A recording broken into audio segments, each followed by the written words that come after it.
आता आपण उभे आहोत हे धाराशिवचं प्रस्तावित रेल्वे स्टेशन आहे आणि धाराशिवपासून तुळजापूरपर्यंतचं काम जे आहे ते आता सुरू आहे। साधारण 30 किलोमीटरची लेंथ आहे, 480 कोटीचं काम आहे। या कामाची आवर्जून आज आपण पाहणी करायला आलो।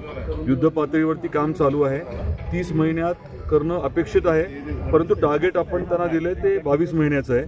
4 महिने झालेत, अजून 18 महिन्यामध्ये ही 30 किलोमीटरची लेंथ आणि 40 किलोमीटरचा ट्रॅक पूर्ण होईल अशी अपेक्षा आहे। हा पहिला टप्पा आहे। याच्यानंतर एक बोगद्याचा टप्पा आहे आणि तुळजापूर ते सोलापूरचा देखील टप्पा आहे। आपण जे या बाबतीमध्ये संकल्पित केलं होतं, साधारण लँड ॲक्विजिशनची कॉस्ट, भूसंपादनाची किंमत आणि क्षेत्र, त्याच्यामध्ये बऱ्यापैकी वाढ झालेली आहे। तर त्या बाबतीतलं काम आता चालू आहे।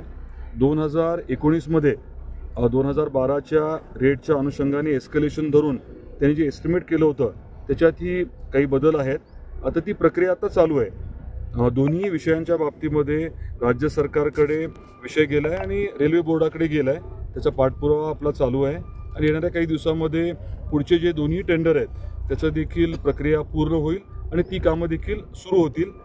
ओरिजिनली 60 महिन्यांमध्ये हे काम होणार होतं, म्हणजे साधारण 5 वर्ष असं सांगण्यात आलं होतं, परंतु त्यात आपण आग्रह धरला की एवढा वेळ नाही योग्य। मध्ये 2.5 वर्ष ठाकरे सरकारमुळे ऑलरेडी गेले होते, त्यामुळे मग त्यातनं मार्ग असा काढण्यात आला की काम 3 टप्प्यामध्ये करायचं ठरलं। पहिला टप्पा आपण उभे आहोत तो, आणि दुसरे 2 टप्पे म्हणजे सायमल्टेनियसली एकाच वेळेस तिन्ही ठिकाणची कामं सुरू होतील आणि लवकर पूर्ण होईल। आता आपल्याला जे बदललेलं वेळापत्रक दिले त्या अनुषंगाने 30 महिन्यामध्ये पूर्ण काम सगळंच होणं अपेक्षित आहे। कदाचित एक 6 महिने मागे पुढे होईल।